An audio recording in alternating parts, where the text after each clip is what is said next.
Madame, Monsieur, bonjour et merci d'être avec nous. C'est depuis le CIC, le Centre international des conférences, situé au littoral d'Alger, au Club des Pins, que j'ai le plaisir de vous présenter un nouveau numéro de l'émission Le Vrai Dialogue. Comme vous le savez déjà, chaque année, le 3 mai coïncide avec la Journée mondiale de la liberté de la presse décrétée par les Nations Unies en Namibie en 1993. En fait, cette journée sert, selon l'UNESCO, à rappeler au gouvernement du monde entier la nécessité de respecter leur engagement en faveur de la liberté de la presse. C'est aussi une journée de réflexion sur les questions relatives à la liberté de la presse et à l'éthique professionnelle. Mais dans cette affaire, il y a un hic, un gros hic, celui relatif à certaines associations qui ont été créées suite à des initiatives privées obéissant à des décrets nationaux, mais très vite, elles se sont autoproclamées marraines de la cause des journalistes, comme c'est le cas pour RSF, Reporters sans frontières, devenue la plus riche ONG du monde. Elle établit un classement des pays du plus respectueux au moins respectueux de la liberté de la presse, un classement dénoncé par de plus en plus de pays comme étant fallacieux, dicté par les financeurs de cette association. Cette année, on va lire sur le site de RSF que la Russie et la Biélorussie connaissent une restriction très notable de la liberté de la presse, qu'en Algérie, l'emprisonnement des journalistes est monnaie courante, qu'en Afrique, toujours selon RSF, les journalistes sont assassinés à tour de bras, qu'en Chine, au Vietnam et en Corée, rien ne va plus. En revanche, l'Amérique de Joe Biden affiche les meilleures dispositions envers les journalistes, souligne toujours RSF. Quid d'Israël? Tout va bien, Madame la Marquise. Une foule de questions sur la crédibilité de cette association me montent aux lèvres. Je les poserai à Sofiane Gilali, président du parti Gil Jadid, à Jacques-Marie Bourget, écrivain et journaliste, à Ahmed Ben Saada, auteur et professeur à l'université d'Oran, à Abdelaziz Rahabi, ancien ministre de la Communication, et à Mokhtar Mediouni, présentateur à Radio Alger International. J'ai invité également Khaled Draroni, représentant de RSF à Alger, mais il a décliné mon invitation invoquant des raisons d'agenda très chargées. Et comment, puisqu'en Algérie, l'emprisonnement des journalistes est monnaie courante. Monsieur Mediouni, bonjour et merci d'avoir accepté mon invitation. C'est moi, madame. Monsieur Rahabi, bonjour et merci d'avoir accepté mon invitation. C'est moi qui vous remercie. Monsieur Gilali, bonjour et merci d'avoir accepté mon invitation. Par Skype, nous rejoint de Paris Monsieur Bourget, bonjour et merci d'avoir accepté notre invitation. Et merci à vous de m'avoir invité. Monsieur Ben Saada, depuis Oran, la ville de l'ouest d'Algérie, bonjour et merci d'avoir accepté notre invitation. Bonjour et c'est moi qui vous remercie. Et je poserai ma première question à l'ancien ministre de la Communication, M. Rahabi. Comment pouvez-vous évaluer l'état de la liberté de la presse dans le monde?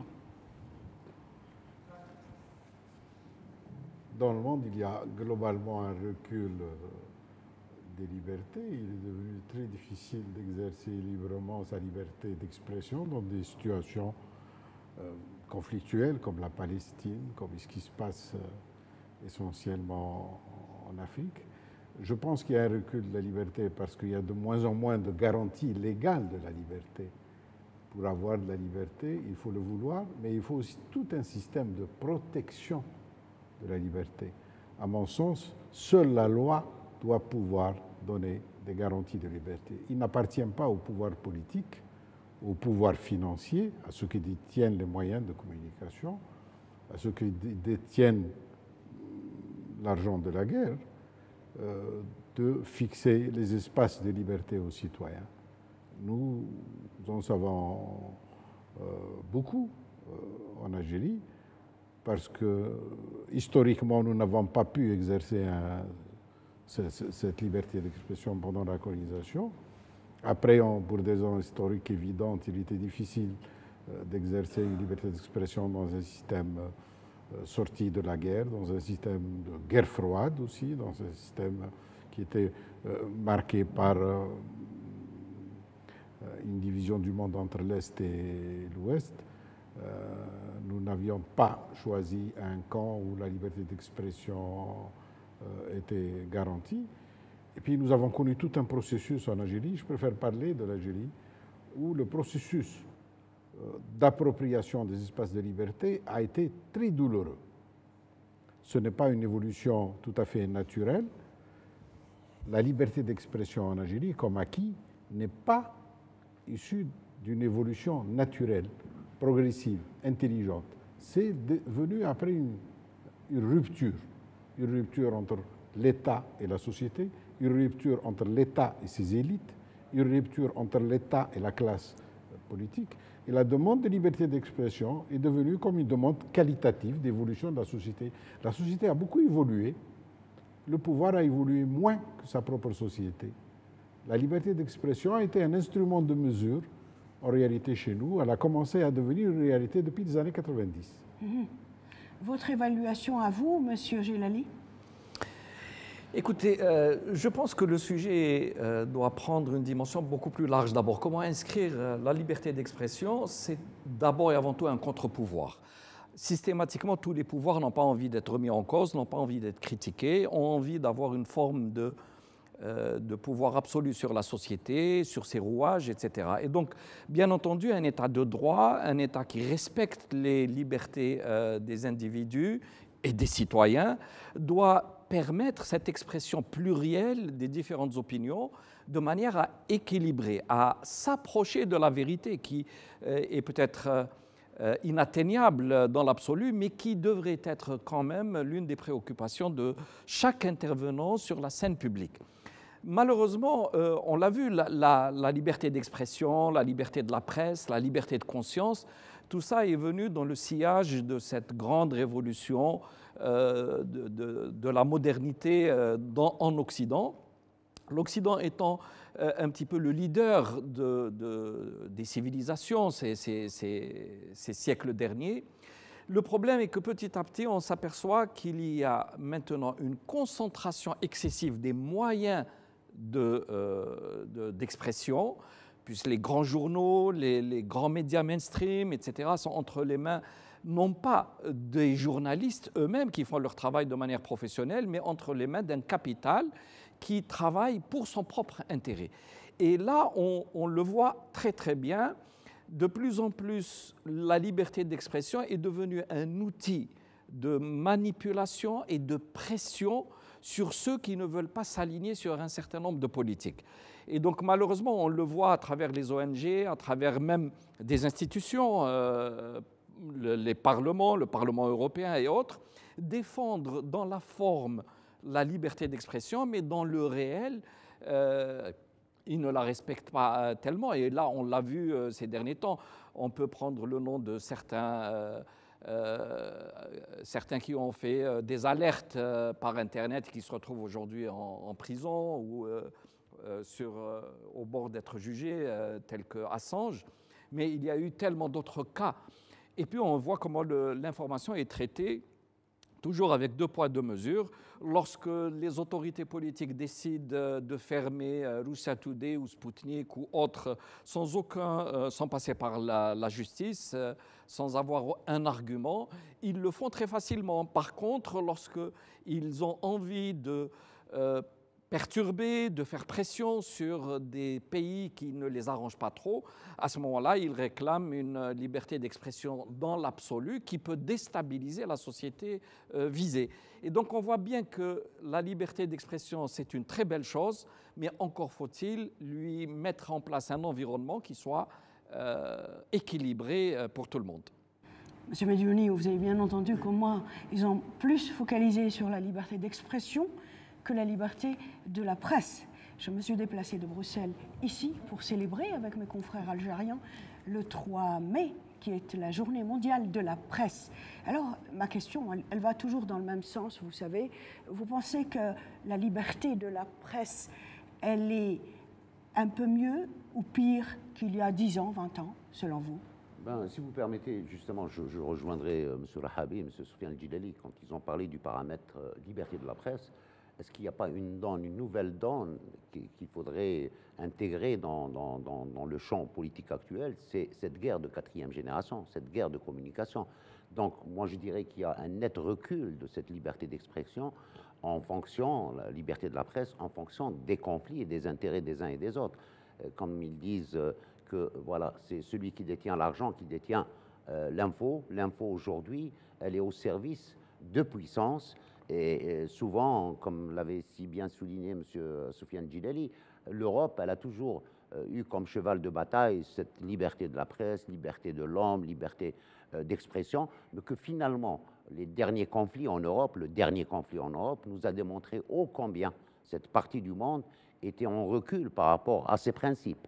Donc, il a cité Russia Today, il a cité Sputnik, mais il y a eu aussi d'autres journalistes français en plus qui ont vécu dans le Donbass, qui ont été interdits d'antenne.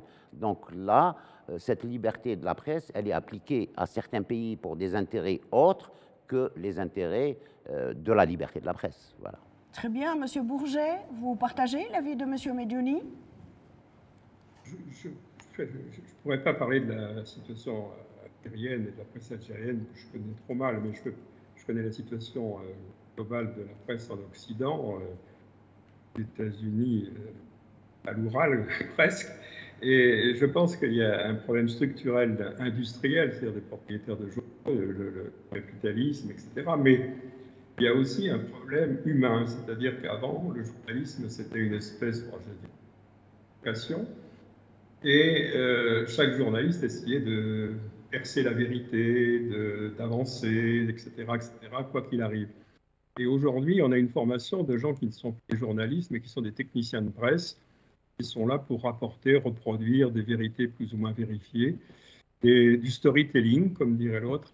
Donc, les torts sont partagés. Il y a les structures capitalistes qui font que, évidemment, si vous écrivez des choses déraisonnables au milieu des patrons, on va... Mais il n'y a pas non plus une formation ni une volonté des journalistes de pousser la vérité en avant. Donc ça aussi un problème qui est peu remarqué et qui est un véritable problème. Monsieur Bensaada, vous iriez dans le même sens que Monsieur Bourget? Oui, en fait, c'est difficile de passer après 4 personnalités qui ont pratiquement tout dit sur la question. Moi, j'aimerais juste dire que en fait, la liberté d'expression, la liberté de la presse est une utopie vers certainement laquelle l'humanité cherche à atteindre. Mais en fait, depuis quelques décennies, le monde a changé. L'information, comme l'a dit mon collègue Mediouni, est un produit arsenalisé. Donc, on utilise l'information comme arme de guerre, en fait. Et il y a aussi tout l'aspect relié aux médias sociaux. Donc, ces 2 aspects, à mon avis, sont très importants. Premièrement, l'information est considérée comme une arme et utilisée comme telle. Et deuxièmement, les médias sociaux, le problème des médias sociaux, c'est l'immédiateté de l'information. Donc, il n'y a pas le temps, comme disait mon ami Jacques-Marie, il n'y a pas le temps de réfléchir. On ne prend pas le temps de réfléchir aux questions, de faire des enquêtes bien fouillées, etc. Et très souvent, par le fait même de cette immédiateté de l'information, on fait passer énormément de fake news. Donc, on a même maintenant inventé un système qui essaie de voir où sont les fake news, où ne sont pas les fake news, etc. Donc, le changement, ces changements fondamentaux concernant l'information, qui touchent aussi bien sûr la presse, parce que la presse n'est pratiquement plus sur papier, elle est sur Internet actuellement, elle dépend de ces 2 choses-là.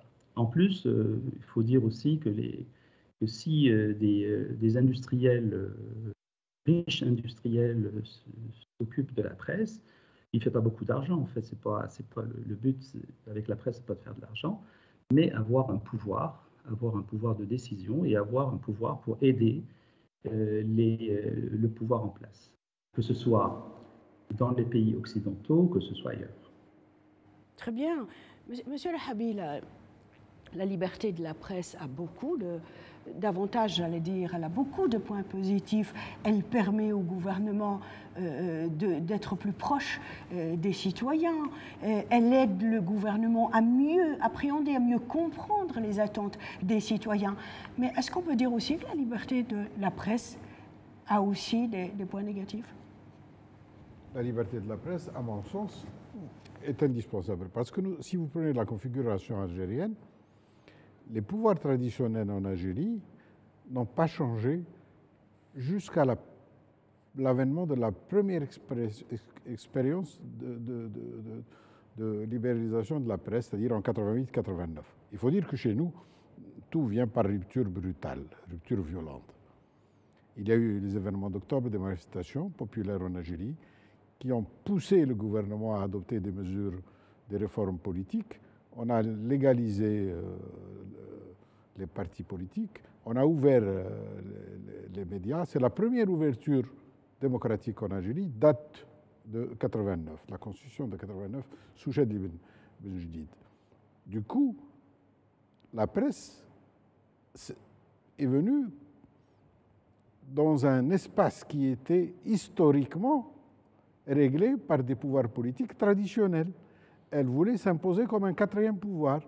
En voulant s'imposer comme un quatrième pouvoir, elle s'est donnée également à l'époque, le pouvoir l'a aidé à se donner le pouvoir d'être un contre-pouvoir, dénoncer la corruption, dénoncer le dépassement du gouvernement. C'était quelque chose de très nouveau en 89. C'est complètement nouveau dans la vie politique de l'Algérie. Donc, même chez le citoyen algérien qui n'était pas habitué à ces espaces d'expression, le citoyen a pris la presse comme une sorte de fenêtre de liberté dans laquelle il pouvait transmettre ses préoccupations, ses critiques vis-à-vis du gouvernement. Et nous avons eu cette expérience qui a commencé en 89, c'est-à-dire qui a commencé bien avant la chute du mur, disons une année avant la chute du mur de Berlin, qui a précipité les expériences de transition démocratique en Afrique et en Amérique latine. Chez nous, ça a commencé bien avant le mur de Berlin. Et du coup, la presse, avec ses journalistes, ses éditeurs, se sont imposés comme un nouveau pouvoir. Ils ne pouvaient pas être acceptés par les pouvoirs traditionnels. C'est-à-dire une autorité qui s'impose par un jeu de l'histoire et qui commence à demander des comptes au gouvernement. C'est ça le problème de fond. Le problème de fond avec la liberté d'expression en Algérie, c'est cette faculté de reddition de comptes, que le journaliste dise au pouvoir exécutif, rendez des comptes sur l'utilisation de l'argent, rendez des comptes sur l'action du gouvernement. Tout se joue là. Tout se joue dans ce rapport de force et d'équilibre, bien sûr, entre les demandes de la presse, qui veut porter des préoccupations de la société, et les réponses que pourrait donner le gouvernement. Et ça continue. Ce que je vous dis là continue à ce jour. Monsieur Gilali, pour continuer dans le même sens, justement, à quel moment on peut dire que la liberté de la presse peut aussi avoir des points négatifs? C'est par rapport à ce que Monsieur le ministre vient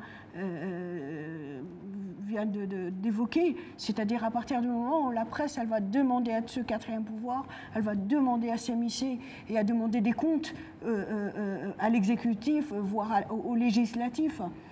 Est-ce que c'est cela ou est-ce que c'est au moment où on va parler de fake news, de diffamation, etc.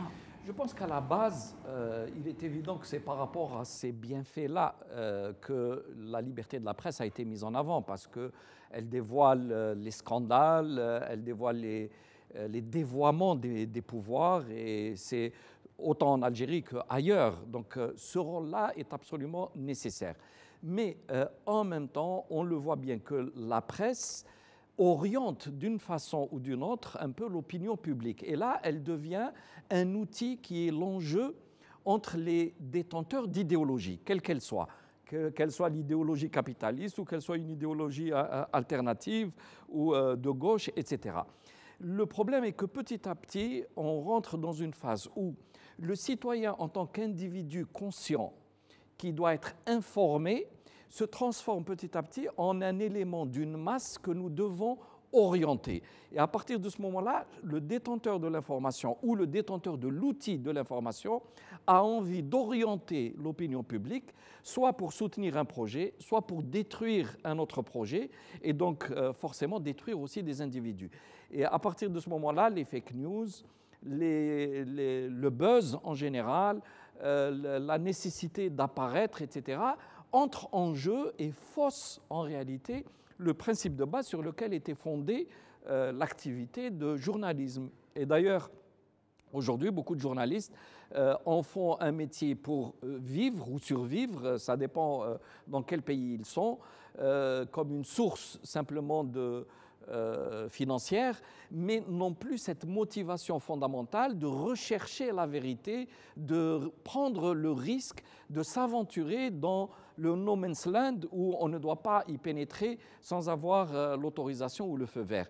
Et donc, au final, la presse est devenue petit à petit des instruments d'une guerre de quatrième génération peut-être, mais dont l'objet est le formatage d'une opinion qui doit être utilisée comme un moyen de pression, que ce soit sur le gouvernement ou que ce soit sur l'opposition, etc. Et donc là, on n'est plus sur les mêmes règles du jeu. Bien sûr, lorsqu'on défend le principe de la liberté de la presse, la liberté d'expression, on est sur le principe. Et le principe, personne n'aura le courage de le remettre en cause. Mais l'application sur le terrain, ça devient un autre problème.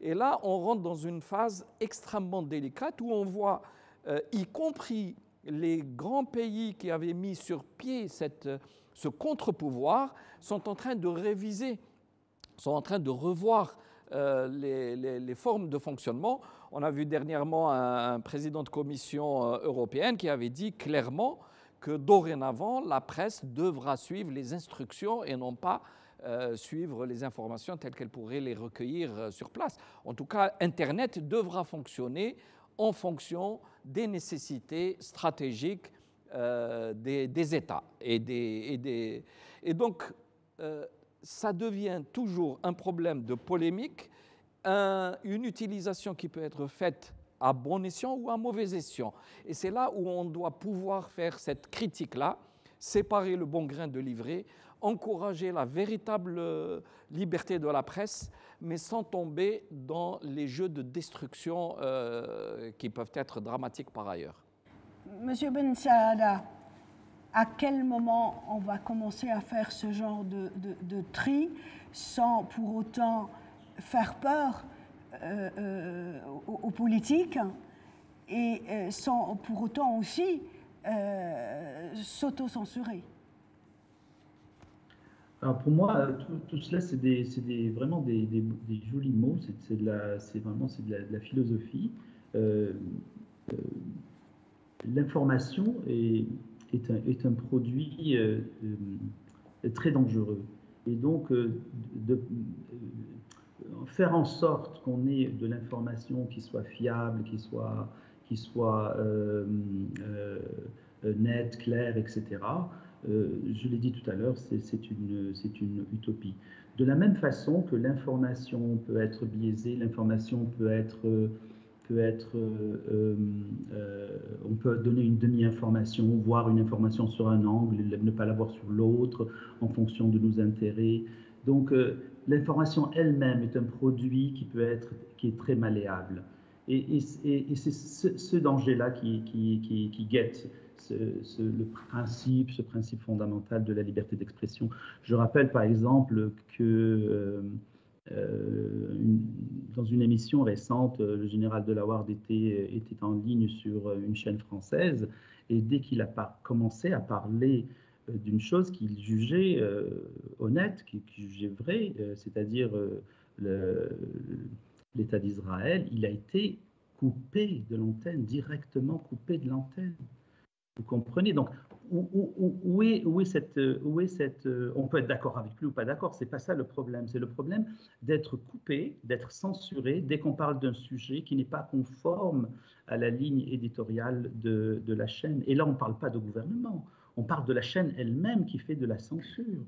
Et la plupart des chaînes ou des médias français, par exemple, ont applaudi la fermeture de Russia Today en France. Il n'y a personne qui s'est élevé, il n'y a pas eu de levée de bouclier contre ça, etc. Il y a même un présentateur vedette qui était très en fait, célèbre par ses prises de position anticonformistes, qui a démissionné de la chaîne dès qu'il y a eu le conflit entre la Russie et l'Ukraine. Alors vous voyez que c'est très difficile de parler de liberté d'expression, de parler de liberté de la presse, de parler de liberté de dire ce qu'on veut, etc. Dire ce qu'on veut est un luxe que les pouvoirs ne peuvent pas se permettre. Très bien. Monsieur Bourget, qu'en est-il de l'Europe, hein? L'Europe dans le sens Union européenne, je ne parle pas de l'Europe géographique. Comment a été perçu ce que vient d'évoquer à juste titre M. Ben Saada, la fermeture de Russia Today, de Sputnik et de tous les médias russes et pro-russes dès le début de la crise ukrainienne? J'ai été membre du comité d'éthique de Russia Today et j'ai quitté ce comité d'éthique quand j'ai constaté que Russia Today passait son temps à inviter des gens d'extrême droite. Donc ça ne me pas, mais je trouve scandaleux qu'on ait fermé cette chaîne. Mais je voudrais revenir sur l'Algérie. L'Algérie est un pays colonisé, c'est pas où je vais l'apprendre. Il n'y avait pas de journaux lisibles pour le peuple. Quand il y a eu la révolution, il y a eu une presse qui était évidemment dirigée, unique, et c'était peut-être pas forcément une mauvaise chose. Mais le jour où tout ça a sombré, le lecteur algérien n'avait absolument pas confiance dans ce qu'il lisait. Et ensuite, contrairement à ce qu'on pourrait croire, j'ai trouvé qu'il y avait une immense liberté de presse en Algérie, même trop grande, parce qu'il y avait beaucoup de journalistes, ou soi-disant journalistes, qui écrivaient n'importe quoi et qui vraiment pratiquaient l'injure. Et l'autre phénomène de cette non-croyance originelle ou originale dans la presse, c'est que comment dirais-je, si vous voulez, c'est cette crédibilité qu'il faudrait avoir dans les journaux, ils n'en ont aucun. Donc, tout ce qui est imprimé maintenant est mis en doute.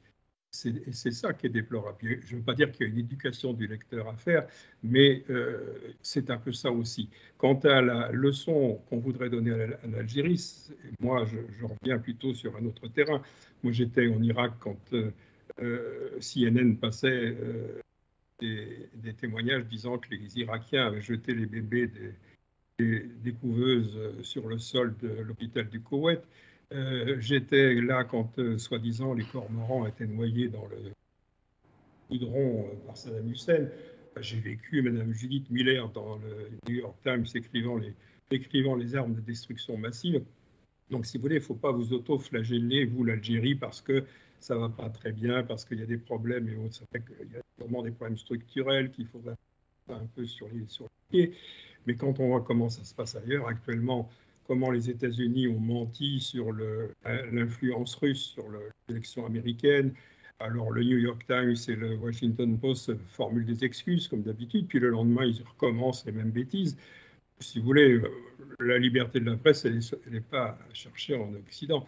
Quant à l'Europe, elle distribue des prébendes, elle distribue des bourses, elle distribue des prix, elle donne des bons points et des mauvais points à des journalistes qui honteusement font, l'expression est triviale, mais à la soupe, si vous voulez. Donc, la situation de journalistes en Europe, particulièrement en France, est extrêmement précaire. L'origine sociale est toujours haute couche, donc on a été élevé et on n'a jamais eu souffert. Et on gagne sa vie, on ne cherche pas à comprendre, on rentre chez soi, et puis, Inch'Allah. Donc, voilà, je ne sais pas comment tout ça peut changer, ça va changer par Internet. Si Internet arrive à combattre ces histoires de fake news, parce que les histoires de fake news, les gens qui combattent les fake news, en fait, ils combattent la vérité. Et ils nous font croire que dès qu'on écrit la vérité, la façon dont mon camarade Seymour Hersh a été traité quand il a révélé que les Américains avaient fait sauter les gazoducs. C'est scandaleux. Ce type, il a eu des Pulitzer. C'est un type admirable. C'est un lutteur. C'est un monument. Bon, il a fait des trucs sur la Syrie, sur le Vietnam et tout. Et comment des galopins auto-désignés chasseurs de fake news osaient traiter ce grand monsieur, c'est une honte. Et c'est ça le problème de la presse. C'est que sur Internet, parce que la presse est écrite, elle est fichue, elle est morte, tout traditionnelle, sur Internet se forment des groupes qui emmènent et emportent avec une certaine crédibilité. C'est ça le problème. Et fuir les institutions, fuir les gens qui vous distribuent de l'argent, les ceci, les cela, c'est un autre métier, c'est de la publicité, mais le lecteur, de toute façon, ne sera pas au rendez-vous, donc c'est simple. Monsieur Bourget vient de donner une idée un peu de ce qui se passe en ce moment à l'international par rapport à cette liberté de la presse très chère pour les journalistes. Monsieur Mediouni, est-ce que les lois existantes en Algérie protègent suffisamment les droits des journalistes? D'abord, très récemment, il y a eu une nouvelle loi sur l'information qui a amélioré beaucoup de choses. Rien n'est parfait, mais il y a beaucoup de choses qui ont été améliorées par rapport à la profession de journaliste, par rapport au métier, par rapport à l'information elle-même. Mais voilà, je voudrais juste, si vous permettez, souligner l'urgence de faire obstacle à ce que disait M. Bourget ou M. Ben Saada, c'est qu'aujourd'hui, le monde est en mutation. Est-ce que les citoyens du monde vont chercher l'information dans les journaux, dans la presse, parce qu'on parle de liberté de la presse, dans la télévision? Les gens vont chercher leur information sur les réseaux Internet. Et c'est ça le danger aujourd'hui. Parce qu'il y a aussi le problème de l'intelligence artificielle qui peut modifier et qui peut vous fournir des informations qui n'ont jamais existé. Et tout le monde est en alerte justement contre l'utilisation de l'intelligence artificielle dans les réseaux sociaux. C'est là où les gens cherchent leur information. Autre chose, quand on parle de liberté de la presse, hier, par exemple, il y avait des lois qui canalisaient, on connaissait les journaux, on connaissait les télés. Aujourd'hui, la presse, elle est dans les réseaux sociaux. Et il y a des entités, il y a des puissances qui ont investi énormément d'argent justement pour déstabiliser tel ou tel pays sur des réseaux sociaux. Parce que c'est là où les gens vont chercher l'information.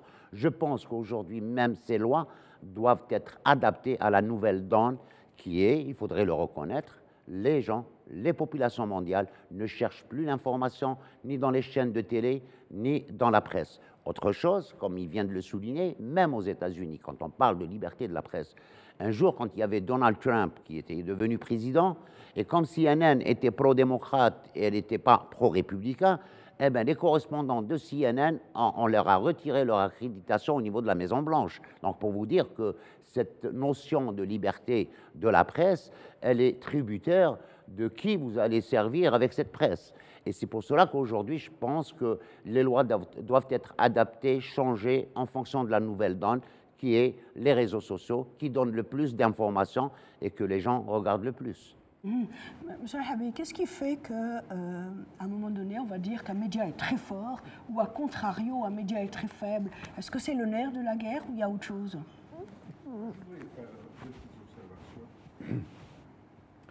La première, c'est que la demande de liberté d'expression est une demande interne. Je reviens toujours au contexte algérien. Les spécialistes ici des médias savent mieux que moi comment fonctionnent les médias internationaux. Ils sont en train de nous donner des exemples édifiants. La demande de liberté d'expression est une demande interne de la société algérienne et elle est tout à fait conforme à l'identité et à l'idée que nous nous faisons de nous-mêmes et de la liberté. À mon sens, c'est fondamental. Deuxièmement, moi, je suis très peu soucieux de ce que les organisations internationales ou des experts étrangers peuvent dire sur le niveau de liberté d'expression en Algérie. Je considère que c'est aux Algériens de le faire. Il faut dire aux Algériens s'ils sont satisfaits de leur niveau d'expression, s'ils s'identifient à leurs médias, s'il y a un espace libre dans lequel ils pourront apporter la contradiction au gouvernement, où ils pourront poser leurs problèmes de société. Il y a des critères que j'appliquerai juste à l'Algérie. Si vous prenez le ratio population médias en Algérie, nous sommes en deçà de la norme internationale. Si vous prenez le ratio PIB, nombre de médias en Algérie, de couverture médiatique, nous sommes en deçà des normes internationales. Si vous prenez maintenant la production, le contenu médiatique, nous produisons très peu. Nous sommes consommateurs exclusifs de 98% de ce qui tourne en Algérie, aussi bien dans les réseaux sociaux que dans les télés, si nous devions nous comparer avec notamment les pays du Golfe qui sont devenus, aujourd'hui c'est une guerre d'influence. Nous sommes en train de vivre des guerres d'influence. Les guerres d'influence, ce sont ceux qui produisent et diffusent, pas ceux qui consomment. Donc moi, j'ai la prétention et l'ambition d'avoir pour mon pays un statut de producteur audiovisuel, d'agitateur d'idées. Et tout le dispose à ça. Son peuple, qui est très créateur, son histoire, sa culture, qui est universelle, et les moyens que nous avons de le devenir. Et nous ne le sommes pas. C'est ça que je regrette. Ah, monsieur Jalali, monsieur Al-Habib, il pose la bonne question, la grande question, c'est très important. Et moi, j'ai envie de revenir sur ce dilemme. D'une part, vous avez le média qui a besoin d'avoir une indépendance éditoriale, et de l'autre côté, et en même temps, il a besoin aussi d'avoir des moyens financiers, des bailleurs de fonds, qu'ils soient publics ou privés. Comme je l'ai dit là tout de suite, est-ce que c'est vraiment un dilemme et comment est-ce qu'on peut s'en sortir avec cette problématique? À partir du moment où on considère que la presse est un élément très important dans l'équilibre de la gestion d'une société, où à travers cette presse, en général, qu'elle soit écrite ou qu'elle soit à travers les réseaux, elle doit permettre une expression réelle de la société de manière à rechercher ensuite un équilibre, parce que la société n'est pas une, elle ne va pas s'exprimer toujours de la même façon sur les mêmes problèmes. Donc le but, en fait, est de permettre à tous de s'exprimer, ensuite de trouver un équilibre général entre ces diverses opinions. En ce qui concerne l'information pure elle-même, ce sont des chiffres, ce sont des faits, ce sont des événements qui se déroulent. Normalement, il ne devrait pas y avoir de controverse. Par contre, c'est toujours leur interprétation, c'est l'orientation, c'est l'aspect idéologique qui intervient et qui se surimprime sur les faits, et c'est celui-là qui pose problème. Donc à partir du moment où il y a dans un pays qui a besoin de construire un état de droit, qui a besoin de construire sa propre modernité, qui a besoin de construire un consensus à l'intérieur de la société, il est extrêmement important de trouver ces espaces d'expression, que ça se passe à travers la presse ou ailleurs. Il est important, par exemple, que des conférenciers, des universitaires, des hommes politiques puissent aussi parler directement à travers des rassemblements, à travers des assemblées, à travers dans des conférences, etc. Et donc c'est libérer cette parole-là sans qu'il n'y ait de contraintes et de peurs, sans qu'il n'y ait d'interdits a priori. C'est ça qui doit être, qui va pousser vers l'éducation de la société. Et on a besoin de cette phase-là. On a besoin d'infuser un esprit critique, une ouverture d'esprit, on a besoin d'infuser un débat à l'intérieur de la société. Or, ça, les pouvoirs ne sont pas toujours prêts à l'accepter. Ils ont l'impression qu'il y a un risque très rapide de remise en cause, qu'ils ne peuvent pas contrôler le processus, que ça peut mener à des dérapages, au-delà des intérêts propres des individus qui composent le pouvoir, mais c'est le pouvoir en tant qu'État qui peut être remis en cause s'il y a justement ce décalage entre la société et la volonté des pouvoirs. Autrement dit, nous sommes aujourd'hui dans une société où la communication est devenue centrale, extrêmement importante. On ne peut pas gérer un pays sans donner d'explication à la population qui doit y adhérer, au moins partiellement, au moins une majorité, même si elle devait être relative. Et donc, les pouvoirs ont comme responsabilité ultime de préparer et d'organiser ces espaces-là, qu'ils soient à travers des outils connus, pratiqués, donc la presse, les grands médias, les télévisions, qui ont toujours un rôle important et qui ont de l'influence, mais aussi à travers les réseaux sociaux qui posent problème actuellement. Les réseaux sociaux sont devenus des armes extrêmement dangereuses parce qu'ils peuvent créer des distorsions très importantes, s'attaquer à des choses dont en réalité les intérêts sont couverts par d'autres groupes, etc. Et donc c'est ce défi-là qui est face à tout État, quel qu'il soit. Donc sortons simplement des slogans d'application et surtout évitons de vouloir appliquer aux autres ce qu'on n'applique pas chez soi.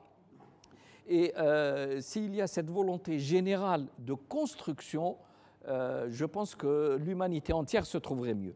En ce qui concerne l'Algérie, il est évident qu'on a encore beaucoup d'efforts à faire.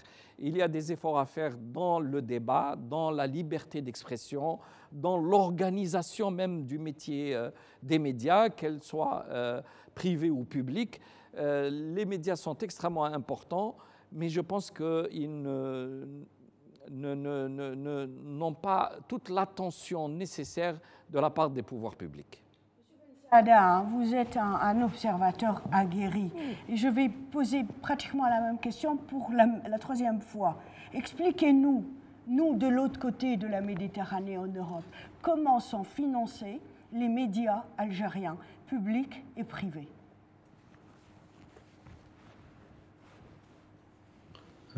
Cette question s'adresse à moi? À vous, Monsieur Ben Saada, oui.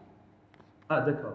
Alors, dans les pays occidentaux, il y a une partie, donc les médias sont financés en grande partie par l'État, par les abonnements, par les ventes de journaux, etc. Mais vous avez aussi des participations d'ONG qui vont aider, entre guillemets, le média, mais faire passer ses idées. Par exemple, je prends l'exemple du Monde, par exemple, qui est financé indirectement par Open Society West Africa, OSIWA, qui est une filière de Open Society de George Soros. Donc, le grand mécène, philanthrope américain, qui, en fait, est un promoteur de ce qu'on appelle l'Open Society, la société ouverte, qui est une forme, disons, extrême du néolibéralisme. Et on voit ces financements ont un impact justement sur la ligne éditoriale du journal. Moi, je vous dis la vérité, je n'ai jamais lu un seul article positif sur l'Algérie dans Le Monde. Je rêve de lire un article positif sur ce qu'a fait l'Algérie en 60 ans. Alors, quand on n'a que des informations négatives sur un pays, on doit se poser certaines questions. Et l'exemple du Monde, qui est un très grand journal, qui était un très grand journal, un journal de référence comme les journaux américains Washington Post ou New York Times, ont justement ces tares. George Soros est très lié au Parti démocrate américain et donc il influence avec ses milliards de dollars, il influence ce que doivent dire ou ne pas dire les médias. J'avais écrit un article il y a quelque temps sur un journal algérien qui s'appelle Le Quotidien d'Oran. C'est un journal d'expression française de l'Ouest algérien. Et j'avais montré que des articles extrêmement tendancieux, pro-Occident, pro-ukrainien, étaient glissés dans les journaux comme ça. Et quand on remonte à qui a financé ces articles, on remonte à une organisation qui est alors totalement financée par George Soros. Et insidieusement comme ça, il n'y a pas le nom de George Soros, mais il y a le nom de l'organisation. Et cet exemple-là peut se multiplier à travers tous les pays du monde. Donc, il y a véritablement une volonté en fait, de faire de la subversion médiatique à travers de l'argent. Et en fait, les ONG sont de plus en plus présentes dans le domaine de la presse. Dans un de mes récents articles, j'avais montré que le MEPI, donc un organisme qui dépend du département d'État, a donné énormément d'argent à certains groupes journalistiques en Algérie pour former des journalistes.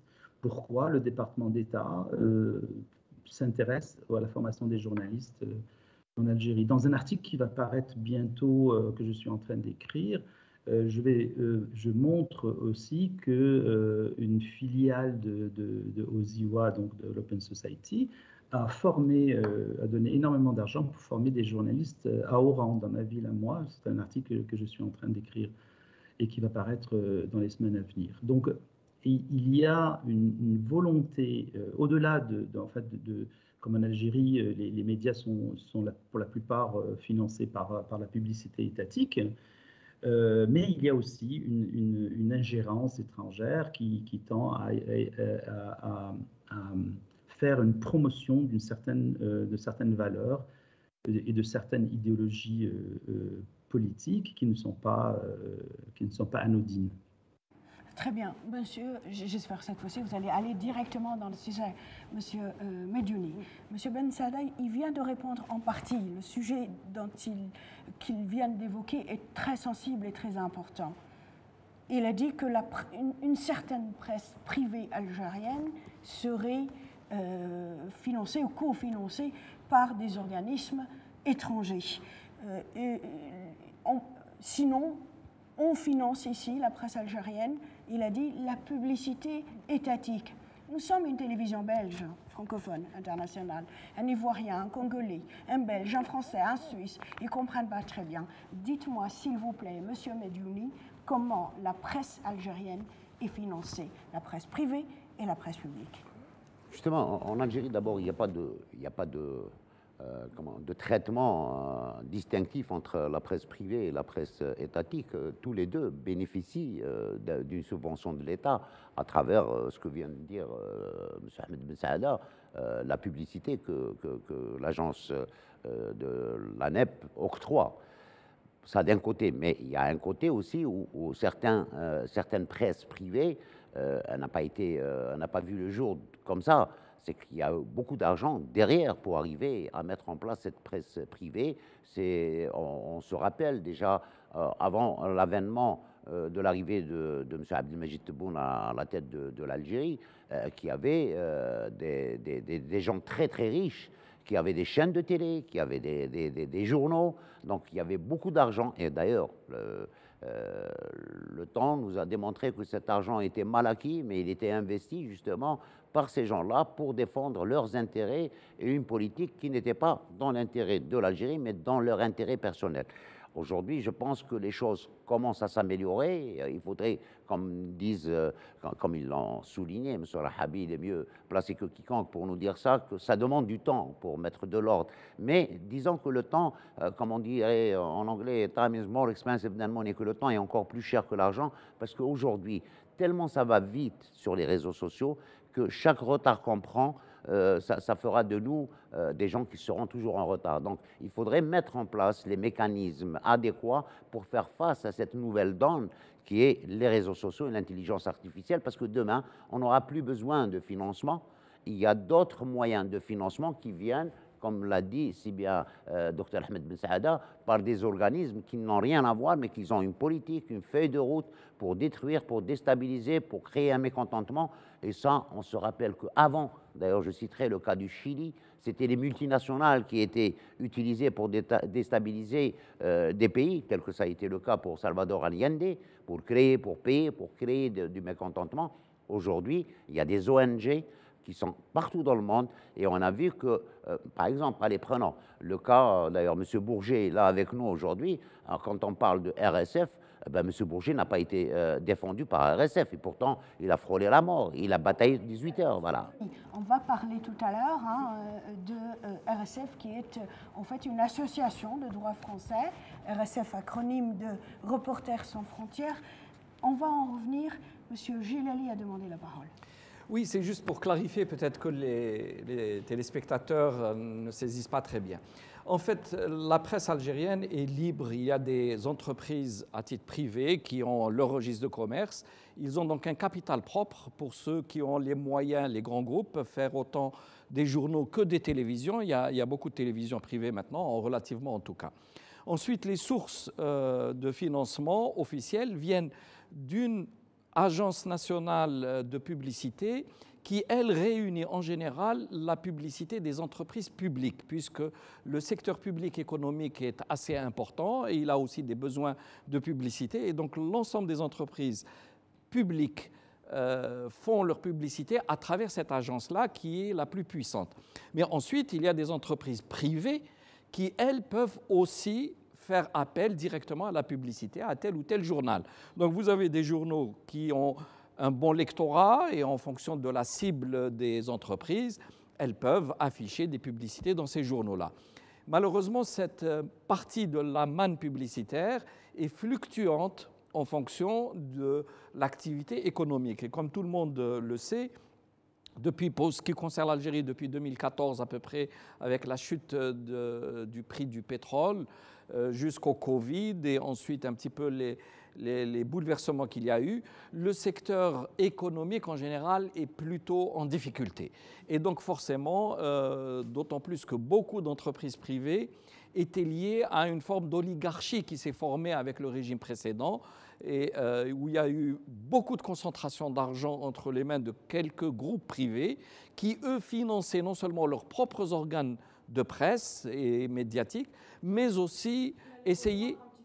modèle français. C'est Absolument. Pourquoi tout à l'heure, je vais demander à M. Bourget de nous expliquer, mais vraiment en 2-3 minutes, comment sont financés les médias français. Je pense que c'est aussi à travers des oligarques français, de grands groupes, etc. La situation je vais vous donner la parole, 30 secondes. Je laisserai M. Juste pour conclure, oui. ces grandes entreprises qui ont été construites de façon artificielle, à l'image un peu des oligarques, sont en fait ont affaire à la justice. Beaucoup d'entre eux ont été, beaucoup d'entre elles, ces entreprises ont été dissoutes. Il reste maintenant les organes de presse indépendants ou qui se veulent indépendants, qui ont quand même beaucoup de difficultés. Tant que l'État n'a pas décidé d'une façon de gérer ce budget de manière objective, il y a des difficultés. Il y a des organes de presse qui se trouvent aujourd'hui un petit peu étranglés. Ce que vous avez dit, qui s'appelle l'ANEP, c'est une agence de publicité.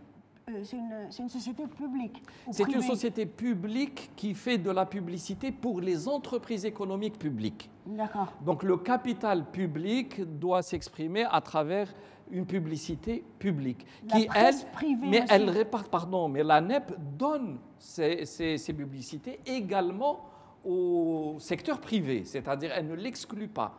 Mais il reste un moyen de contrôle généralement de la distribution de cette publicité. Et est-ce que la presse privée a une dotation aussi? Oui, il y a des subventions de l'État? La presse privée a accès à la publicité publique à travers cette agence, mais elle a aussi accès à la publicité des entreprises privées qui, elles, ne passent pas par l'ANEP, ne sont pas obligées de passer par l'ANEP.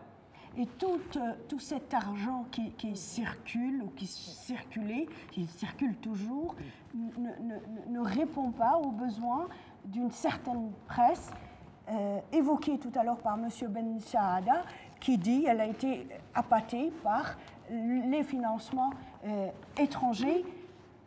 Pardonnez-moi, je vais laisser plutôt M. Lahabi, pardonnez-moi, mais je reviendrai vers vous, je vous promets. Il n'y a pas de souci. M. Lahabi, par rapport à ce point, qu'est-ce qui fait qu'un jour, un média privé algérien bascule et accepte de l'argent venant de France, des États-Unis, de l'Union européenne, etc., d'ONG, d'hommes d'affaires américains? Il l'évoquait, M. Ben Saada, à juste titre, George Soros, ce multimilliardaire qui a plusieurs ONG, pas une, mais la plus connue peut-être, c'est l'Open Society. Qu'est-ce qui fait qu'ils acceptent ce deal? Mais il y a une contrepartie. Je vous donnerai mon avis sur ça, mais je voudrais revenir à ce que une question soulevée par M. Ben Saada concernant un grand quotidien français. Avec deux petites réserves. La première, c'est que la presse francophone a très peu d'impact en Algérie et très peu de lectorat.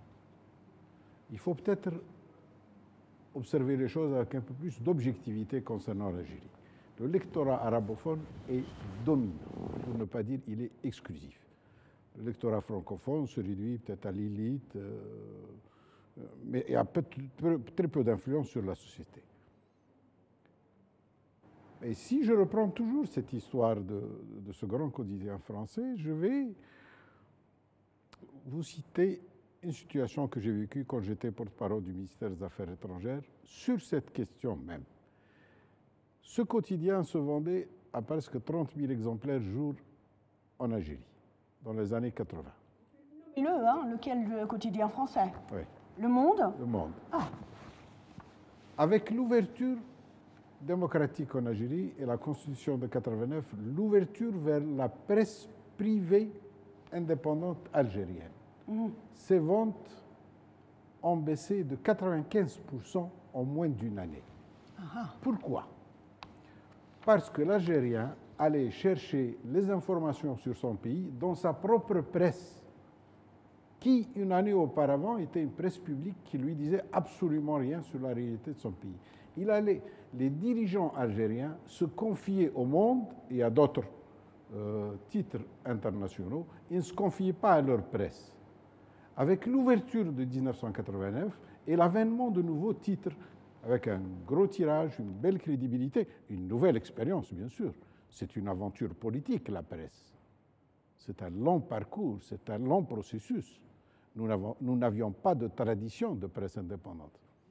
L'avènement de la presse, la nouvelle presse algérienne, a fait que les ventes des titres étrangers ont considérablement chuté, d'autres ont même disparu. Je l'ai vécu. À cause de la concurrence locale. Parce qu'on a privilégié l'information nationale, parce que l'Algérien va chercher l'information dans son propre... Qu'il trouvait crédible. Dans son propre journal, parce que son journal avait un niveau de liberté. Le niveau de crédibilité est égal au niveau de liberté dans lequel on exerce ce métier-là. Pour revenir à la question du financement de la presse, il y a un sérieux problème de financement de la presse en Algérie. Je suis personnellement contre toute forme de financement public de la presse. Je suis la personne qui a enlevé le monopole de la publicité étatique à la NEP en 1999 et que M. Bouteflika a rétabli. M. Bouteflika voulait avoir un contrôle total de la presse et de la vie politique et institutionnelle. Je suis par contre pour que l'État s'engage dans le soutien indirect, dans la formation, dans la protection du journaliste, y compris dans certains avantages fiscaux, mais pas dans le financement ou dans l'utilisation de la publicité, de la manne publicitaire publique comme moyen de pression et de chantage sur la presse. Cette histoire de la presse institutionnalisée a neutralisé, elle a dévitalisé la presse. Parce qu'en réalité, le propriétaire d'un journal n'avait pas besoin de faire un effort pour vendre, pour être crédible, pour survivre économiquement, quitte à recevoir des aides de l'État. Beaucoup de pays dans le monde donnent des aides, les pays scandinaves aident directement. Si nous considérons que le journal représente une partie de l'opinion publique, une partie de l'expression publique, nous devons l'aider à représenter librement cette partie. Je suis pour l'aide, toute forme d'aide à la presse. Ce qui s'est passé dans la formation à l'étranger, il y a eu beaucoup de formations faites, par exemple, par l'Union européenne.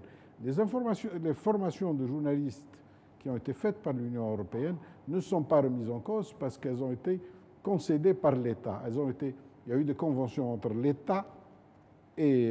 dans le cadre de l'accord d'association Union européenne-Algérie. Exactement. Et l'Union européenne a formé aussi bien pour l'État que pour les titres privés. Il est incontestable que toutes les autres formes d'aide d'ONG, directes ou indirectes, ne peuvent pas être acceptées. Et elles ne le sont pas dans la loi algérienne. Elles sont considérées comme une forme d'ingérence. Et vous êtes pour ou contre le financement Je suis étranger? contre toute forme de financement de la presse, de financement étranger, hors institution internationale. Pour comprendre, mais rapidement, comme ça on avance, parce que c'est une émission au fond spéciale, parce qu'on a débordé, hein, normalement c'est 45 minutes. Ça n'est pas tous les jours où j'ai cette grande chance de me trouver ici, parmi vous, à Alger. Je donne la parole à Jacques-Marie Bourget pour qu'il nous brosse un tableau, mais très ramassé, de comment on finance la presse française. La presse française, vous parlez d'un mort, parce qu'elle est morte, la presse française. Donc, il reste des télévisions que j'appelle des télévisions Nescafé, parce qu'elles sont instantanées, je veux dire LCI, BFM et compagnie. Et la France entière est convaincue que tous les citoyens français sont accrochés à cet écran. Et en fait, ça représente à peu près 4% de la population, donc c'est rien du tout. Promenez-vous dans Paris, vous trouverez maintenant plus un seul kiosque pour vendre des journaux. Ils vendent des tours Eiffel ou des drapeaux, mais plus les journaux. Donc les journaux sont morts. Certains, enfin ceux qui continuent à survivre, bon, à part des journaux comme Le Monde, parce qu'ils ont des produits dérivés, ils sont de référence, etc. Mais ils vivent avec des aides publiques. Donc la presse, si vous voulez, il reste la presse de province parce qu'elle a un public captif dans les régions pour savoir qui est mort, qui est vivant, qui a gagné le match de football. Et ça peut faire 100 000 exemplaires. Mais la presse française, c'est un mythe. La presse française, elle est morte.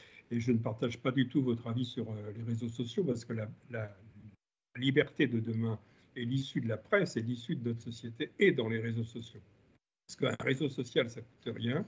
3 individus compétents qui ont décidé de dire des vérités se réunissent, font un site et donnent des vérités. Et ça coûte rien. Ça coûte rien, ça peut coûter des coûts, ça peut coûter des procès. Mais le maire, c'est l'outil de la liberté. Et nier ce qu'on appelle les réseaux sociaux, c'est pour moi complètement réactionnaire. C'est un combat d'arrière-garde. De toute façon, la presse française, je ne serai pas là, mais dans 20 ans, il n'y aura plus un seul journal. C'est dommage parce que ça servait à allumer le feu. Quand vous peignez le plafond, vous pouvez mettre les journaux par terre, comme ça vous ne salissez pas votre malatome.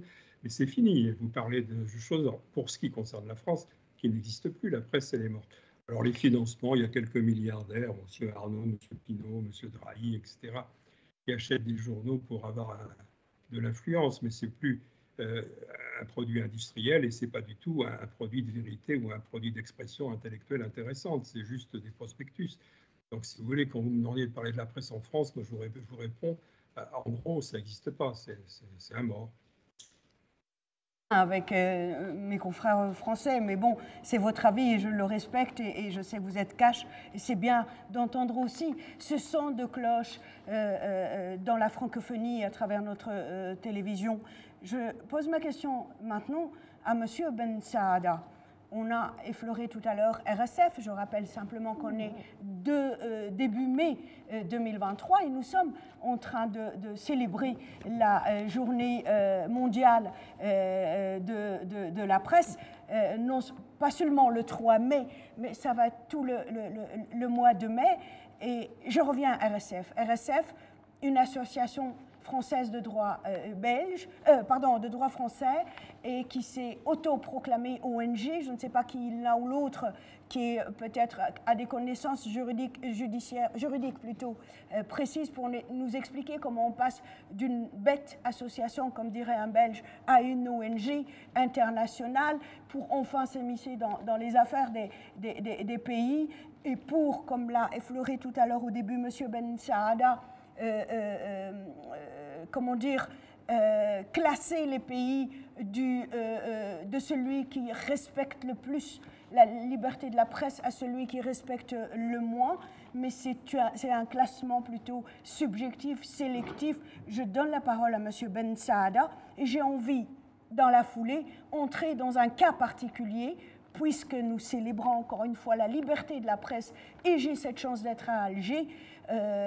RSF avait signalé donc récemment que, par exemple, en Algérie, quand on a évoqué l'Algérie, et il faut me le corriger, on a besoin de savoir, nous, francophones, qui suivons cette télévision, qui est atypique, sur l'Algérie, RSF, elle va dire les journalistes sont assassinés à tour de bras. Il y a combien de journalistes pardonnez-moi, non, ça c'est en Afrique.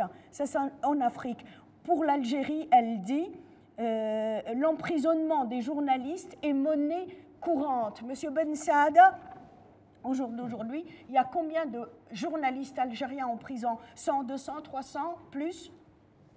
Moi, je suis contre l'emprisonnement des journalistes dans l'exercice de leurs fonctions. Je le répète et je le répète à plusieurs fois, je l'ai écrit à plusieurs reprises, mais les journalistes sont des justiciables comme tous les autres, tous les êtres citoyens. Donc, il faut faire la différence entre le métier de journaliste et le militant, en fait, parce que la plupart des journalistes confondent les deux, le militantisme politique et le journalisme le professionnel. Pour revenir à votre question sur RSF, RSF a été créé par quelques personnes en 1985. C'est une ONG, officiellement une ONG, qui est reconnue d'intérêt public par la France. C'est une organisation française, franco-française, qui ne regroupe que des Français depuis sa création. Et en fait, pour cette histoire d'ONG, j'aimerais juste prendre quelques minutes pour y revenir. Les ONG sont apparues dans les années 80-90, justement au même moment que la montée du néolibéralisme prôné par Reagan et Thatcher. Et en fait, les ONG ont été créées justement parce que les gouvernements avaient de plus en plus de difficultés de financer certains aspects de la vie sociale, et donc ils ont délégué à prix vraiment dérisoire ces aspects-là. Donc c'est un désengagement des gouvernements envers leurs citoyens. Et à travers la prolifération de ces ONG, on a vu des ONG dans différents domaines, l'urgence humanitaire, l'alimentation, les droits de l'homme, et même maintenant beaucoup en environnement. Ce sont des domaines qui sont très sensibles, en particulier tout ce qui concerne les droits de l'homme. Et un des droits de l'homme, c'est le droit de la liberté d'expression dont on est en train de discuter aujourd'hui. Et c'est devenu, en fait, ça a été utilisé comme un cheval de Troie pour pouvoir justement passer des agendas assez douteux, et qui sont des agendas ciblés pour certains pays qui ne sont pas conformes à une certaine politique de néolibéralisme ou de politique tout court dans certains dossiers très d'actualité. Et donc, pour revenir à cette notion d'ONG, c'est qu'une ONG, pour s'appeler organisation non gouvernementale, elle doit en fait répondre à 5 critères. Premièrement, l'origine privée de sa constitution. Deuxièmement, le but non lucratif de son action. Troisièmement, son indépendance financière. Quatrièmement, son indépendance politique. Et cinquièmement, la notion d'intérêt public de son action. Si on regarde par exemple RSF, on pourrait passer tout en revue toutes les ONG qui s'appellent ONG, comme ça, qui se font appeler ONG. Moi, je les avais appelées dans un article organisations non grata parce la plupart étaient interdites dans plusieurs pays, justement à cause de leurs actions subversives. Si on regarde, si on passe le filtre de ces 5 critères ou 5 conditions, on voit par exemple que RSF a été créé par des privés, des personnes. Premier critère, probablement intéressant. Deuxième, but non lucratif de son action. Ça, on pourrait peut-être le mettre un bémol là-dessus, peut-être oui, peut-être non, mais quand on arrive au troisième critère, l'indépendance financière, le quatrième critère, l'indépendance politique, cinquième notion d'intérêt public de son action, et quand on dit notion d'intérêt public, pas l'intérêt public français, mais l'intérêt public international, là, on n'est plus dans une ONG. RSF a été longtemps financé par la National Endowment for Democracy, qui est une organisation justement qui dépend du département d'État et de la CIA. Elle a été longuement financée par Open Society de George Soros.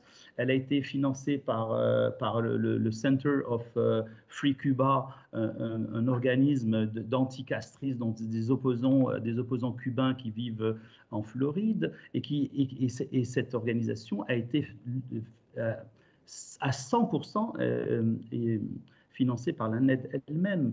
Donc, si vous n'êtes pas financé par vous-même, si vous autofinancez pas par des ventes, par des trucs, par des adhérents, etc., vous ne pouvez pas prétendre à cette notion à cette qualification d'ONG.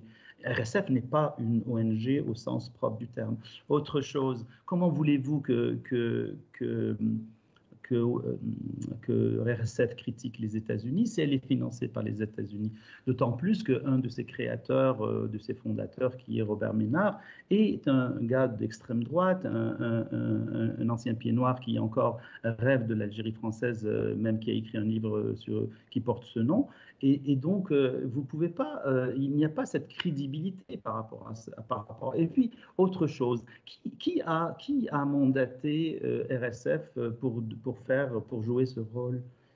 Qui a donné le droit à RSF de juger tel ou tel pays? Pourquoi c'est RSF, une organisation occidentale, qui va juger tous les pays qui sont non occidentaux? Pourquoi ça ne serait pas une organisation non occidentale qui juge les occidentaux après tous les crimes de l'humanité qu'ils ont fait depuis des décennies, voire des siècles? Vous comprenez, il y a un problème.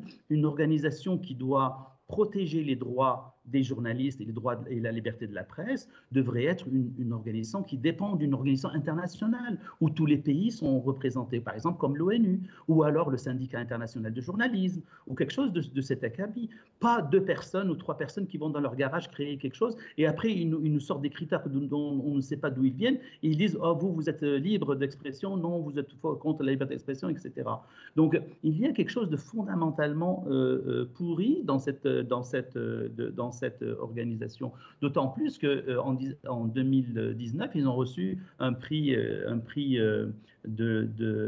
d'Israël qui est au montant de $1 million, dont Jacques-Marie Bourget avait parlé dans un article. Il y avait beaucoup fait parler parce que comment voulez-vous recevoir $1 million d'Israël et puis après critiquer Israël? Vous comprenez, il y a quelque chose de pas correct et pas juste RSF. Il y a énormément d'ONG qui reçoivent du financement et qui ne peuvent pas être libres. Ils ne peuvent pas dire tout ce qu'ils veulent sur les pays. Ils vont suivre, en fait des agendas bien particuliers. Alors, je ne vous cite pas, il y a énormément de citations. Jean-Luc Mélenchon en 2008 qui a dit que RSF est une organisation qui est totalement pro-américaine. Vous avez Ignacio Ramonet, l'ancien directeur du Monde diplomatique aussi, qui dit la même chose. Donc, cette histoire n'est pas nouvelle. RSF n'est pas une ONG au sens propre du terme ONG, et donc elle ne peut pas prétendre représenter tous les journalistes du monde, parce que sa représentativité est limitée au microcosme de certains journalistes ou de certains sympathisants de la cause RSF en France. Vous n'avez pas vous n'avez pas dans le conseil d'administration de cette ONG, vous n'avez pas des Congolais ou des gens qui viennent de la Thaïlande ou d'autres régions. C'est juste des Français entre eux qui nous disent bon, vous êtes beaux, et qui distribuent des bons points comme ça, etc. Donc, moi, sincèrement, je demanderais à ce que cette pseudo-ONG, j'allais dire ça comme ça, soit dissoute, complètement dissoute, et recréée à travers une représentativité beaucoup plus grande comme l'ONU ou l'UNESCO ou le syndicat international du journalisme. Très bien, M. Medjouni. M. Bensaada a dit quelque chose, et corrigez-moi, je peux me tromper. Il a dit notamment que RSF a reçu un prix israélien d'un montant de $1 million. À ma connaissance, il est notoirement connu que ce pays où je me trouve là maintenant, chez vous, en Algérie, ne reconnaît pas l'État d'Israël. J'ai appris quand je suis arrivée que RSF a un représentant officiel ici, qui est algérien, qui est un ancien journaliste, qui s'appelle Khaled Drareni, que j'ai eu la chance de rencontrer le 3 mai, le jour de la célébration de la Journée internationale de la presse. Je dois le dire très honnêtement, j'ai été ravie de le rencontrer, je l'ai invité à cette émission. il devait me rappeler pour me confirmer, mais il m'avait donné son accord de principe. Mais comme on dit ici, à la dernière minute, il m'a posé un lapin. Donc, ma question, comment est-ce que RSF, une association de droit français qui roule pour un pays qui n'est pas, avec lequel l'Algérie n'a aucune relation diplomatique, il n'y a pas eu de normalisation à ma connaissance, désigne ou nomme un représentant ici à Alger. Et à votre avis, pourquoi il est absent? D'abord, je voudrais, si vous permettez, madame, juste apporter une précision, parce que la question que vous avez posée à M. Ben Saada concernant les prisonniers, les journalistes prisonniers en Algérie, il avait mal compris, je pense, la question. Vous avez raison, M. Mediouni. Juste, quand j'ai rencontré M. Draroni, il m'a dit qu'au jour d'aujourd'hui, il y a un seul journaliste qui est emprisonné en Algérie et qui s'appelle M. Issan Al-Kadi. Ben, je voudrais bien répondre à cette question. D'abord, il faudrait connaître le... D'abord, j'ai envie de dire, I had dream. J'ai fait un rêve de voir ce pays encore plus démocratique, plus libre, et que la justice soit applicable à tous les Algériens. C'est ça le rêve qui est le nôtre. Donc aujourd'hui, même un journaliste, comme il l'a si bien dit, Monsieur le Président de la République, même des ministres sont en prison aujourd'hui, des chefs de gouvernement sont en prison.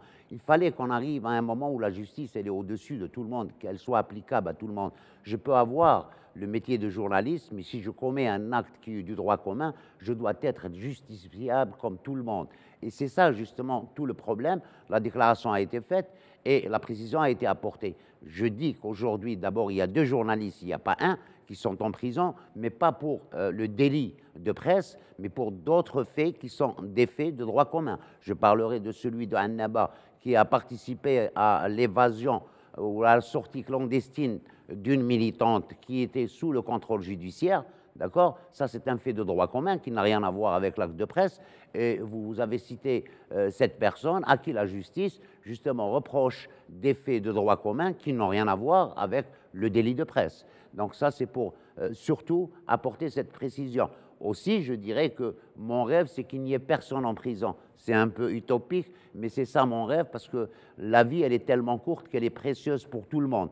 Mais quand on parle d'un pays qu'on organise, à qui on donne la chance à tous les Algériens d'être chez eux, d'être en sécurité, je vous dirais tout simplement qu'il n'y a pas si longtemps, celui qui avait beaucoup d'argent n'avait absolument pas à se présenter devant la justice. Celui qui avait le pouvoir n'était pas poursuivi du tout pour n'importe quel crime. Aujourd'hui, les choses ont changé, commencent à changer, à avancer. On aimerait que nos enfants et nos petits-enfants vivront dans un pays où la justice est pour tout le monde. Donc ça, pour la précision. Je rejoindrai Dr Ben Saada, si vous permettez, pour RSF. Cette association, cette ONG, entre guillemets, qui a été créée par Robert Ménard, son père, il a été membre de l'OAS à Boufarik. D'accord? Cette haine de l'Algérie, elle y est en lui, dans ses veines. Elle ne pourra jamais être impartiale quand il s'agit de traiter l'Algérie.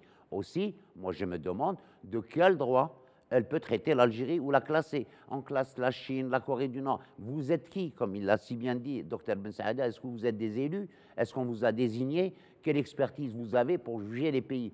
Je m'attendais, dans le classement de 2023, à voir l'Europe parmi les derniers, parce que là où il y a eu le recul de la liberté de la presse, c'était en Europe. C'est en Europe, suite à la crise russo-ukrainienne, c'est là où la presse a reculé.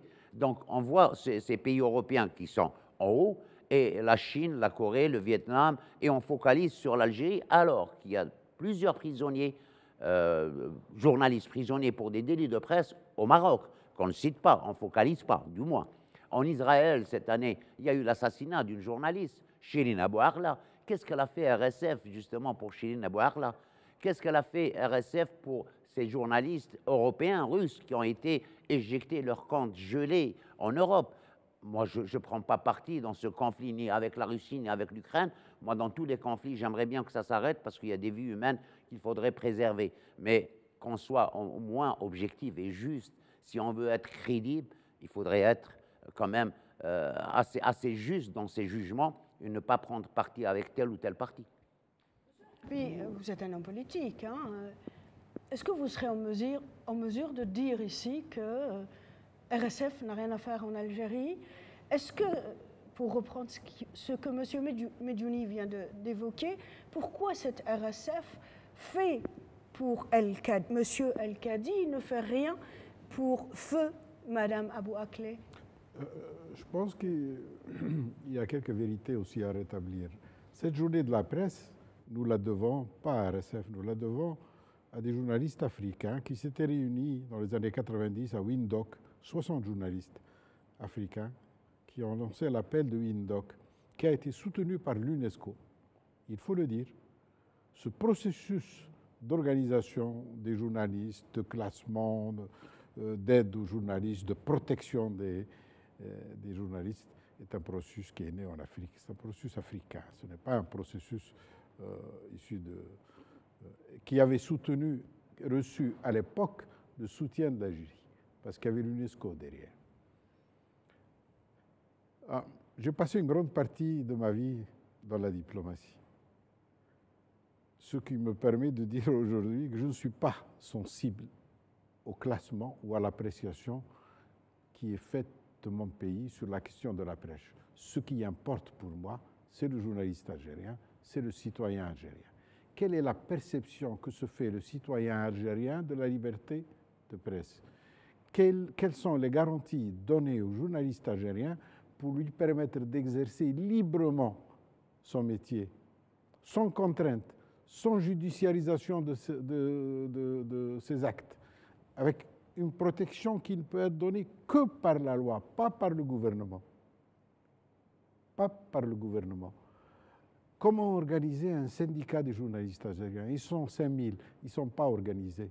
Ils ne sont pas les interlocuteurs du gouvernement. Ils ne représentent pas un poids. Ils auraient pu représenter un poids. Ils devraient, eux, pouvoir juger leurs collègues journalistes. Il n'appartient pas aux juges de le faire. Il appartient aux journalistes. L'éthique, c'est ça dans le journalisme. C'est permettre aux journalistes de dire si leur confrère a eu une attitude conforme à l'éthique journalistique ou pas conforme à l'éthique journalistique. Je regrette personnellement, en tant qu'Algérien, cette sensibilité que tous les gouvernements algériens ont eue vis-à-vis de l'appréciation qui est faite de nous à l'étranger.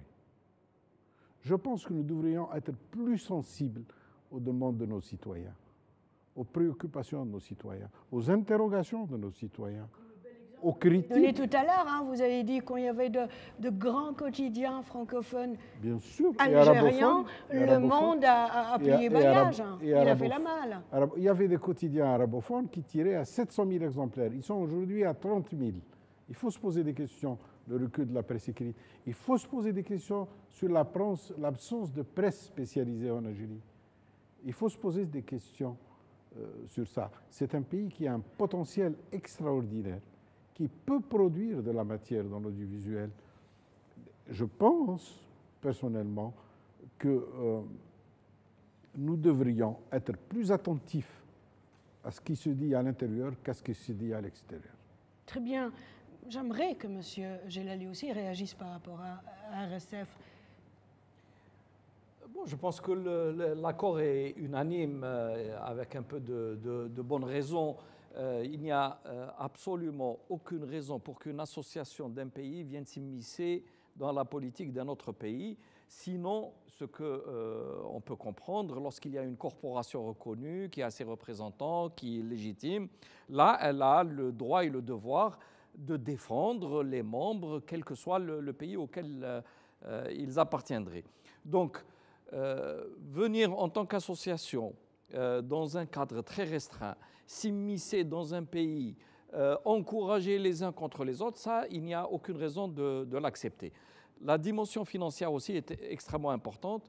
Il n'est pas normal qu'une organisation, quelle qu'elle soit, finance un organe de presse ou un organe d'opinion dans un autre pays. Ce n'est pas un mécénat sans retour. Il y a à l'évidence un travail idéologique derrière. Et donc, on reprendrait la discussion depuis le début. C'est que l'important pour ces organismes, c'est de formater, d'orienter, d'indiquer un sens idéologique à une partie de l'opinion. Et Ce n'est pas acceptable. Vous êtes d'avis que mon confrère, M. El-Kadi, est jugé en ce moment, il est en prison, non pas parce qu'il est journaliste, parce qu'il s'est exprimé librement en tant que journaliste, mais pour des faits de droit commun. Que dit la justice algérienne? Je ne connais pas le dossier exactement, mais bien sûr, les déclarations officielles font référence à un problème de droit commun. Alors ma question, une question à M. Ben Saada. Alors, pourquoi le Parlement européen, vous savez, l'Union européenne a conclu un accord d'association avec l'Algérie en 2002, hein, et que l'Europe, l'Union européenne, est regardante, surtout quand il s'agit de non-respect des droits de l'homme, et de la liberté, quand la liberté de la presse et d'expression est bafouée, etc. Je disais que j'avais rencontré M. Draroni. Il m'avait dit qu'il avait préparé un courrier et voulait le remettre en tant que représentant de RSF au chef de l'État algérien pour lui demander de faire en sorte que M. El-Kadi soit libéré. S'il ne l'est pas, le Parlement européen qui va le Parlement européen qui est dans le siège principal se trouve à Bruxelles, mais quand il s'agit de séances plénières, il se déplace à Strasbourg, en France. Ils vont se déplacer justement la semaine prochaine. Il paraîtrait que le Parlement européen va discuter un projet de résolution à l'encontre de l'Algérie, en tout cas selon les dires de M. Draroni. Et ce projet de résolution porte même le nom de M. El-Kadi. Je recommence ma question. Pourquoi M. El-Kadi? Est-ce que c'est à cause de ce que m'a dit M. Rahabi par rapport aux médias algériens, ils ne sont pas suffisamment forts pour porter leur voix au-delà des frontières? Ici, depuis que je suis ici, j'ai rencontré un tas de monde. On me dit non, M. El-Kadi n'est pas en prison parce qu'il s'exprime librement en tant que journaliste, mais pour des faits de droit commun. Pourquoi cette information n'est pas arrivée au Parlement européen? Et est-ce que RSF a aussi une autre casquette, celle de lobbyiste, et qui est en train d'influencer le Parlement européen pour qu'il vote un projet de résolution à l'encontre de l'Algérie? Pardon d'avoir été longue. C'est très clair. Tout d'abord, j'aimerais juste faire une petite remarque. Monsieur Draroni aurait dû être là aujourd'hui pour discuter avec nous, pour répondre à certaines questions et apporter peut-être une lumière. Peut-être que nous nous trompons, ça aurait été très intéressant, surtout qu'hier, il était dans un média qualifié de vraiment extrêmement opposant à l'Algérie, puis il s'exprimait tout librement. Donc, vous voyez, lui-même fait un choix des médias avec lesquels il veut faire passer son message. Et ça, je le déplore parce qu'il devrait aussi peut-être consacrer quelques minutes à notre débat, qui, à mon avis, est très, très sincère. En ce qui concerne l'Union européenne, nous avons vu que cette entité, avec son Parlement et avec sa sous-commission des droits de l'homme, était extrêmement partiale. Avec l'histoire du Morocco Gate ou du Qatar Gate, appelez-le comme vous voulez, on a démontré finalement que le fait que cette sous-commission des droits de l'homme ne se prononce pas contre le Maroc, alors que le Maroc a énormément de problèmes concernant la liberté de la presse et les droits humains en général, était dû justement à un financement, à un lobbying. Et ça fait des années que des députés sont achetés, sont rémunérés ou récompensés, etc. Et de l'autre côté, l'Algérie ne possède pas de lobbying assez puissant, et donc on essaye de lui tomber dessus. Et ce que je reproche, moi, à ce Parlement, c'est que à deux reprises, dans des moments très difficiles de notre histoire, c'est-à-dire l'élection présidentielle et le vote pour la Constitution après le Hirak, qui étaient des moments très très difficiles, l'Union européenne s'est d'une certaine façon ingérée dans les affaires algériennes pour justement voter des résolutions contre l'Algérie en ce qui concerne les droits de l'homme. Et donc, pour moi, l'Union européenne n'est plus crédible. L'Union européenne n'est plus crédible parce que ses membres sont financés. Alors, de nombreux membres sont corrompus. Nous avons vu ce mois-ci un numéro de Valeurs Actuelles qui est consacré au financement par George Soros. Ça fait la une du journal, le financement de George Soros de la Cour européenne des droits de l'homme. Et donc, c'est un scandale que George Soros puisse influencer cette cour-là et influencer les juges pour émettre des jugements par rapport à certains points concernant des pays. J'ai publié il y a un an ou deux une liste de députés qui sont considérés par Open Society et qui est publiée comme ça sur leur site d'amis de l'Open Society, des amis fiables de la société ouverte. Et donc, à ce moment-là, je trouve que cette organisation qu'on appelle l'Union européenne, ou plus particulièrement cette sous-commission des droits de l'homme, est très, très, je veux dire, questionnable par rapport à certaines questions. Le fait qu'elle n'ait pendant 25 ans, elle n'ait pas pris de mesures ou de déclarations contre le Maroc pendant en fait un quart de siècle à cause des pots de vin, et qu'elle est complètement silencieuse sur toutes les exactions faites par Israël en matière des droits de l'homme, c'est absolument inadmissible et ça la disqualifie complètement. Donc qu'elle fasse quelque chose ou qu'elle ne le fasse pas, ça va toujours être considéré comme un coup d'épée dans l'eau, à mon avis, par rapport à l'Algérie, surtout après tous ces scandales.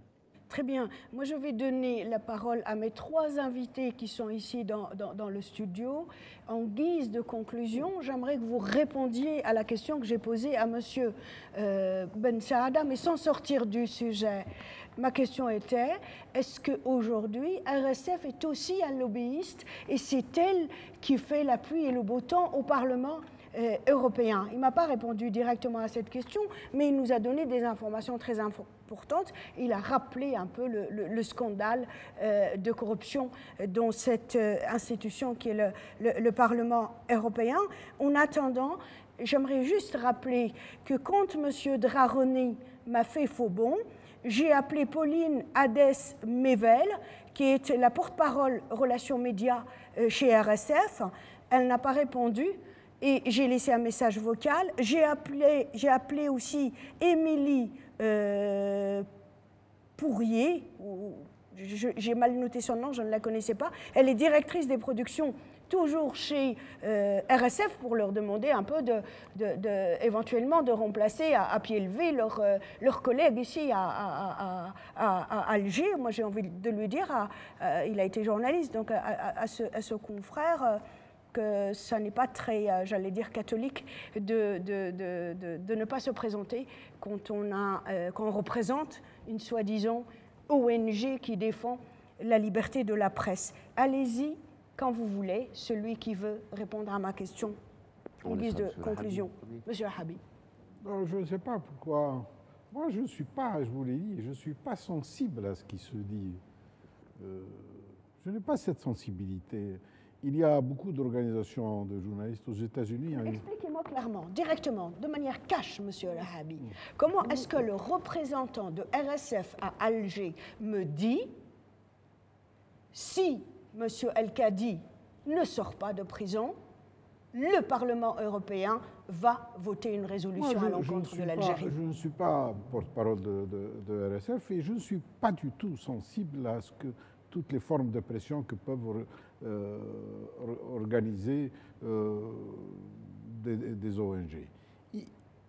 Il y a aussi cette fixation chez nous, ici en Afrique du Nord, sur tout ce qui vient de l'Europe. Il y a une très grande organisation de protection des journalistes aux États-Unis qui s'appelle Committee to Protect Journalists, qui est excellente, qui nous a beaucoup soutenus pendant les années du terrorisme, qui a soutenu les journalistes algériens, qui leur a donné des prix dans la lutte contre le terrorisme. Il y a l'UNESCO qui a fait beaucoup pour cette journée de la liberté de la presse. Malheureusement, on en parle beaucoup. Je pense que nous avons tout intérêt en tant que pays, et puis aussi les journalistes, à beaucoup travailler avec un système organisé, institutionnel, dans le cadre de conventions, d'accords transparents, de formation, de promotion du journalisme. Parce qu'après tout, ce qui me préoccupe, moi, en tant qu'Algérien, c'est le niveau de liberté d'expression dans mon pays. Et ça, c'est à moi de le juger. Ce n'est pas aux étrangers de me donner des indications sur le niveau. Le niveau réel, c'est moi qui le vis, c'est mon vécu quotidien. C'est le vécu du journaliste, c'est le vécu du citoyen. À mon sens, c'est ça le plus important. Monsieur Gilali. Je pense au-delà de cette organisation, il faut penser peut-être à une relation beaucoup plus globale. Il y a l'Algérie a un accord d'association avec l'Union européenne. Le Parlement européen est une institution, il peut se saisir de tel ou tel sujet. Je pense qu'il ne faut pas se focaliser sur une organisation et lui donner plus d'importance qu'elle ne peut avoir. Maintenant, s'il y a une forme de chantage qui se fait à travers ces institutions, je pense que l'Algérie doit prendre une position claire et nette. Ces attitudes sont nulles et non avenues pour nous. L'Algérie vit ses propres problèmes, on a nos propres limites, on a nos propres combats. C'est à nous de les mener, ce n'est pas à des organisations extra-algériennes à le faire. Tout n'est pas rose, mais c'est notre affaire et c'est à nous de la régler. Quant au Parlement européen, on peut faire de même. S'il outrepasse ses droits, c'est aux institutions algériennes de le remettre aussi à sa place. Et il faut le faire en toute souveraineté et sans avoir de complexe par rapport à cela. Monsieur Medjouni ? Je dirais tout simplement pour RSF, d'abord, il y a tous les journalistes du monde entier qui n'ont pas accès dans les territoires occupés du Sahara occidental. Et je n'ai jamais vu RSF faire quoi que ce soit. Tout récemment, une journaliste française a été interdite d'accès. Donc ça, de ce côté-là. Quand Dr Ben Saada il dit que RSF est financé par Soros et que Soros finance la Commission des droits de l'homme européenne, donc est-ce qu'il ne faudrait pas raisonner par la logique et de voir pourquoi il y a Maintenant, tout le scandale de corruption qu'on a vu, qu'on a lu au Parlement européen, fait qu'aujourd'hui, même ces résolutions, elles sont caduques. Moi, je me poserai la question, qui est-ce qui a payé cette fois-ci pour la résolution contre l'Algérie, si on aura une? Ça d'un côté. D'un autre côté, je crois que nos pays et l'Afrique, elle est en renaissance. Je crois qu'il faudrait se tracer un cap pour les générations futures, avancer, et ça n'a absolument rien à voir avec ce qui se passe en Europe, parce que dans l'accord d'association avec l'Union européenne, c'est ça qu'on n'avait pas discuté. Nous aussi, on a un droit de regard sur les droits de l'homme en Europe, sur la liberté de la presse. On doit poser la question à l'Union européenne, à von der Leyen, pourquoi elle a interdit de son propre chef, Arti, Sputnik, pourquoi tous les journalistes qui sont blessés aujourd'hui dans les manifestations en France, pourquoi on ne protège pas les journalistes dans ces manifestations? Donc nous aussi, on a un droit de regard dans cet accord d'association en matière de droits de l'homme et de liberté d'expression. Très bien, Monsieur Ben Saada. Je pense qu'on va conclure, c'est ça, c'est la conclusion. Tout à fait. Oui, alors moi, en cette journée mémorable, j'aimerais avoir une pensée à Shirin Abu Akleh, paix sur son âme, et vraiment une très grande pensée pour Julian Assange, à qui on devrait décerner le prix Nobel de la paix.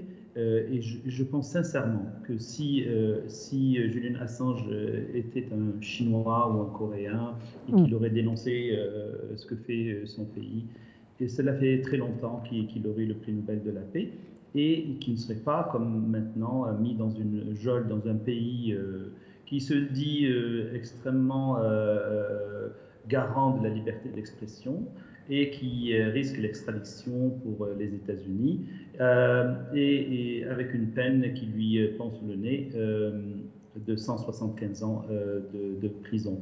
Donc, ce sont ces pays qui nous jugent et qui jugent le reste du monde, qui devraient se pencher sur ce qu'ils font chez eux et après donner des leçons aux autres pays. Voilà. Merci beaucoup pour votre invitation. Je ne sais pas si M. Bourget est encore avec nous. Je pense qu'il y a eu un petit problème technique avec M. Bourget. On lui pardonne, ça n'est pas grave. OK. Moi, j'ai envie, avant de conclure, de rappeler que durant ce court séjour à Alger, j'ai appris le lancement d'une nouvelle radio. Elle s'appelle Ifriqiya et c'est une radio multilingue qui est dédiée à toute l'Afrique du Nord, toute l'Afrique, tout le continent africain. J'ai rencontré beaucoup de ces animateurs, journalistes, la plupart très jeunes, du Niger, du Mali, du Burkina, du Congo, d'Algérie, de Tunisie. Et j'ai envie de leur dire bravo. C'est une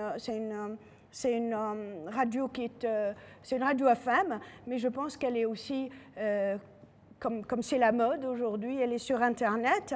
Et pardonnez-moi, j'ai envie aussi de saluer une personne. C'est un monsieur qui s'appelle Monsieur Rafa. Il a juste un prénom comme ça. C'est un Algéro-Canadien. Il fait un travail extraordinaire de vulgarisation. C'est un monsieur qui a des capacités de communication dingues.